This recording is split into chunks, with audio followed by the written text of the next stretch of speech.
2025లో ప్రపంచం మరోసారి యుద్ధ భయంతో వణికిపోతుంది. 6-7 రోజుల యుద్ధం జరుగుతూనే ఉంది ఇరాన్ ఇజ్రాయెల్ మధ్యన.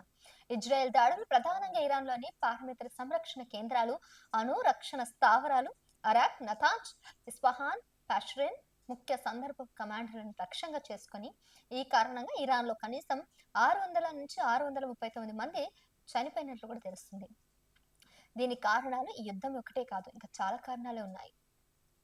ఇరాన్ లో తనలోంచి 400 మందికి పైగా బ్యాలిస్టిన్ మైసైళ్లు, సుమారు 1000 డ్రోన్ల లక్ష్యంగా ఉపయోగించి దాడులు చేయించింది.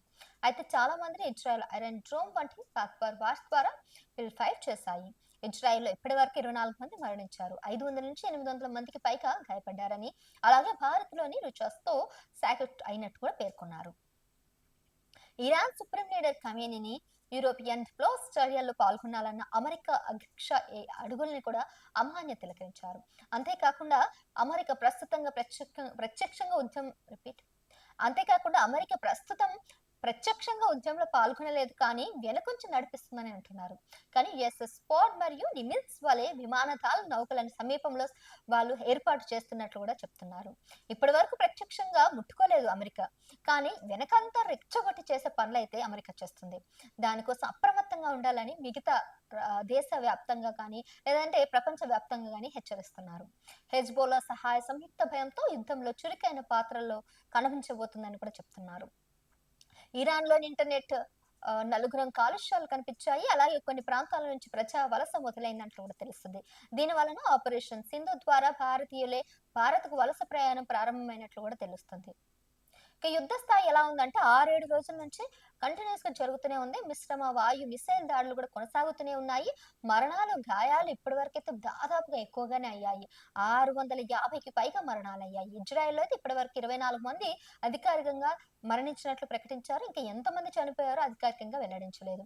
గాయపడ్డ వారిని అక్కడున్న హాస్పిటల్కి అయితే తరలిస్తున్నారు. బాహ్య హస్తక్షేపం నుంచి అమెరికా ప్రత్యక్ష యుద్ధంలో పాల్పడలేదు, కానీ ఇదంతా చేస్తున్న అమెరికా అన్నట్టు ప్రపంచ దేశాలు అయితే చెప్తున్నాయి. ప్రాంతీయ విస్తరణ ప్రతిఘటన చర్యలు ఇంకా ప్రత్యక్షంగా లేవు, కానీ భవిష్యత్తులో చురుగ్గా మారే అవకాశం ఉన్నట్లు కూడా తెలుస్తుంది. ఇక నగర పునర్జనం, ఇరాన్ లో ఇంటర్నెట్ ప్రభావితం, మొదలు పెడుతున్నటువంటి వలసలు, భారతీయ విద్యార్థులు ప్రాముఖ్యంగా ఇతర దేశాలకు రవాణా వెళ్తున్నట్టు సందర్భాలు, ఇదంతా కూడా ఈ యుద్ధం కారణమే అని తెలుస్తుంది. మరి ఈ సమయంలో యుద్ధ పరిస్థితి అత్యంత ఉద్రేకంగా ఉంది కాబట్టి రెండు దేశాల మధ్య శక్తివంతమైన వాయుధ దాడులు జరుగుతున్నాయి. ప్రాంతీయ గుంపులు నిరీక్షణలో ఉన్నాయని కూడా భావించాలి. 2025 జూన్లో ప్రపంచం మరోసారి యుద్ధ భయంతో వణికిపోతుంది. ఇజ్రాయెల్ మధ్యకు నెలకొన్న ఉద్రిక్తల కారణంగా ఇప్పుడు పూర్తి స్థాయిలోకి ప్రపంచ యుద్ధంలోకి వెళ్ళిపోతున్నట్లు కూడా తెలుస్తుంది. మూడు ప్రపంచ యుద్ధం కూడా మొదలయ్యే అవకాశం ఉన్నట్లు కూడా ప్రపంచ దేశాలు అయితే వెల్లడిస్తున్నారు. ఇరాన్ లోని అణుశక్తి కేంద్రాలు, రహస్య రక్షణ స్థావరాలపై ఇజ్రాయెల్ ఎయిర్ ఫోర్స్ గట్టి దాడులు చేసింది. ఈ దాడులపై బదులుగా ఇరాన్ అనేక బ్యాలిస్టిక్ మిసైలు మరియు డ్రోన్లతో ఇజ్రాయెల్ ను లక్ష్యంగా చేసుకుంది. ఈ మధ్యలో ఘర్షణలో ఇప్పటి వరకు చాలా మంది చనిపోయారు. అయితే క్షతగాత్రులను అయితే హాస్పిటల్ కి తరలించారు. ఎక్కడికక్కడ అన్ని ఆపేశారు. లైట్లు కానీ, స్కూల్స్ కానీ, హాస్పిటల్స్ కానీ, లేదంటే అన్ని అవసరాలకు సంబంధించిన విషయాలు అన్ని కూడా, అంటే సౌకర్యాలు కూడా అక్కడ అస్తవ్యస్తంగా అయిపోయాయి. ఎటువంటి కార్యకల్పన కూడా జరగకుండా ఉంది ఇరాన్ ఇజ్రాయెల్లో. వేలాది మంది గాయపడడంతో లక్షలాది మంది ప్రజలు భయపడుతున్నారు. ఆ ప్రాంతాలు విడిచి వెళ్ళిపోతున్నారు. ఈ యుద్ధంలో ఉపయోగించిన ఆయుధాలు అత్యంత ఆధునికమైనవి. ఇజ్రాయెల్ ఐరన్ డ్రోన్ అనే అత్యుత్తమ రక్షణ వ్యవస్థతో చాలా మంది ప్రాణాలను కాపాడింది. ఇరాన్ మాత్రం విస్తృత స్థాయిలో డ్రోన్లు, క్రూయిజ్ మిసైల్ ఉపయోగిస్తూ ప్రతిస్పందిస్తూనే ఉంది. యుద్ధం మధ్య ప్రాచ్యంలో ఇప్పటికి ఉద్రిక్తత వాతావరణం ఏర్పడింది. లెబనాన్, సిరియన్, యమన్ వంటి దేశాల్లోని ఇరాన్ మద్దతుదారులు ఇంకా ప్రత్యక్షంగా యుద్ధంలో పాల్గొనలేదు, కానీ పరిస్థితులు వేడెక్కిపోతున్నాయి. అమెరికా ప్రత్యక్షంగా యుద్ధంలో పాల్గొనలేదు, కానీ సముద్రాల్లో తన నౌకా దళాలను సిద్ధంగా చేసి వాళ్ళకి హెల్ప్ చేస్తున్నట్లు అధికారికంగా వెల్లడించారు. శాంతికి అనుకూలంగా మాటలు మాట్లాడుతున్నా కానీ అమెరికా వెనుకొంచి యుద్ధానికి సిద్ధంగా ఉండేటట్టు సంకేతాలు ఇస్తూ అక్కడ సముద్రాల నుంచి వెపన్స్ కూడా సరఫరా చేస్తున్నట్లు కూడా తెలుస్తుంది. ఇరాన్ మరియు ఇజ్రాయెల్లోని సాధారణ ప్రజలు అత్యంత భయానక పరిస్థితుల్లో జీవిస్తున్నారు ప్రస్తుతం. ఇంటర్నెట్ అవతల పడిపోయింది. ఆ ప్రాంతాలు మొత్తం కూడా అస్తవ్యస్తమైపోయాయి. విద్యుత్ అంతరాయాలు ఏర్పడుతున్నాయి, వరుస పేలుళ్లు పడుతున్నాయి. ప్రజల జీవన శైలి పూర్తిగా మార్చేశాయి ఈ ఇరాన్ ఇజ్రాయెల్ యుద్ధం వల్ల. భారతీయ పౌరులను స్వదేశానికి తరలించేందుకు ఆపరేషన్ సింధు అనే ప్రత్యేక విమానాలను కూడా ఏర్పాటు చేసి భారత ప్రభుత్వం ప్రారంభించింది. అప్పటికే భారతీయులందరినీ కూడా ఇండియాకి తీసుకొచ్చే ప్రయత్నం కూడా చేసింది. ఇక ఇది మూడవ ప్రపంచానికి దారి తీస్తుందా అంటే అవుననే సమాధానాలు వస్తున్నాయి ప్రపంచ దేశాల నుంచి. అంతర్జాతీయ మధ్యస్థం ద్వారా శాంతికి మార్గం దొరుకుతుందా అంటే సందేహమే అంటున్నారు. మరొక మానవత సంక్షోభం ఆయుధాల కంటే ఆలోచనలు మారాలి అని అంటున్నారు. శాంతి కోసం యుద్ధం కాదు, సంప్రదింపులే మార్గం కావాలి. 2025 ఇజ్రాయెల్ ఆపరేషన్ రైజింగ్ లయన్ ద్వారా అణుయుద్ధ కేంద్రములు, మిసైల్స్, అలాగే సైనిక వసతులపై భారీ ఎయిర్ స్ట్రైక్స్ ప్రారంభించింది. ముస్తాబైన క్యాట్ ఫ్యాక్షన్స్ లో 200 విమానాలు 100కు పైగా లక్ష్యాలను టార్గెట్ చేసి ఆ ప్రాంతాలను టార్గెట్ చేసి చంపుతూనే ఉన్నారు. ఇరాన్ న్యూక్లియర్ సామర్థ్యం అలాగే బాలిస్టిక్ మిసైల్ శక్తిని కూడా తగ్గించడానికి ప్రయత్నిస్తుంది. నటాస్, తరహా, నిఫ్రాన్ ప్రాంతాల్లో వంతెనలు కూలిపోతున్నాయి. సెంట్రిఫ్యూజ్ కేంద్రాలను లక్ష్యంగా చేసుకుని వాటిని కూల్చే ప్రయత్నం చేస్తుంది ఇరాన్. ఇక ఇరాన్ లో 400కు పైగా బాలిస్టిక్ మిసైళ్లను, సుమారు 1000 డ్రోన్లను కంటిన్యూస్ గా ఉపయోగిస్తూనే ఉంది. ఐరన్ డ్రోన్ వంటి రక్షణ వ్యవస్థల వల్ల దాదాపుగా 90% ప్రయత్నాలు కూడా ఫెయిల్ అయినప్పటికీ ప్రయత్నాలు మాత్రం ఆపట్లేదు.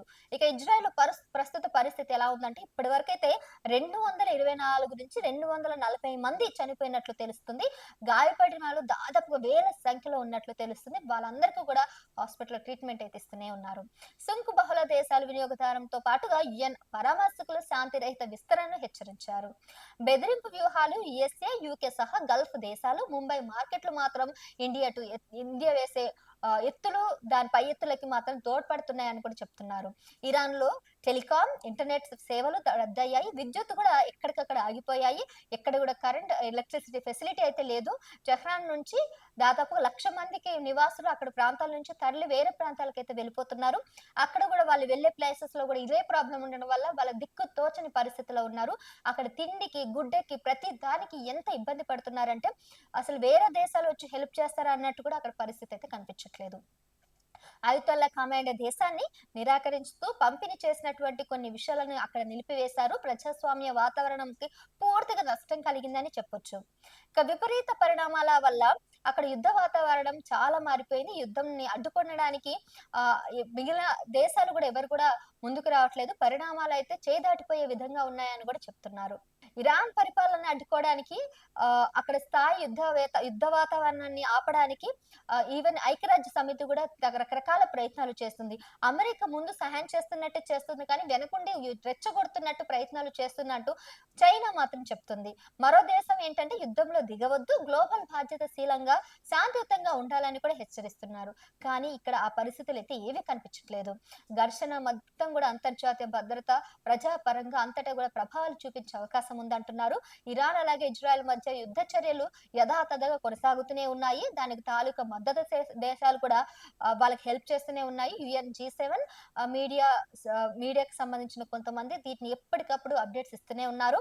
ఇంకా శాంతియుతంగా మద్దతు పలకాలని, ఉగ్రవాద దాడుల్ని ఆపడానికి ప్రయత్నిస్తున్న దేశాలను కూడా రూపుమాపడానికి ప్రయత్నిస్తున్నారని తెలుస్తుంది. కానీ ఇంకా స్పష్టమైన ఒప్పందం అయితే ఇప్పటివరకు రాలేదు. మరి యుద్ధం కంటిన్యూస్ గా కొనసాగుతుందా? శాంతి భద్రతల్ని దృష్టిలో పెట్టుకొని ఐక్యరాజ్య సమితి సహా మిగిలిన దేశాలన్నీ కూడా ఏకమయ్యే యుద్ధాన్ని ఆపడానికి ప్రయత్నిస్తాయా? లేదా ఒకవేళ ఇదే యుద్ధం కనుక ఇలానే కనుక కంటిన్యూ చేస్తే అమెరికాకి, చైనాకి యుద్ధం త్వరలోనే మొదలయ్యే అవకాశం ఉంటుంది అని అంటున్నారు. ఒకవేళ గనక ఆ రెండు దేశాలలో గనక యుద్ధానికి మొదలు పెడితే మొత్తం ప్రపంచం మొత్తం కూడా యుద్ధ వాతావరణంలో మునిగిపోతుంది. మూడో ప్రపంచ యుద్ధం రావడం ఖచ్చితంగా ఖాయం అని కూడా అంటున్నారు. ఇంతకీ మీరేమనుకుంటున్నారో కామెంట్ చేయండి.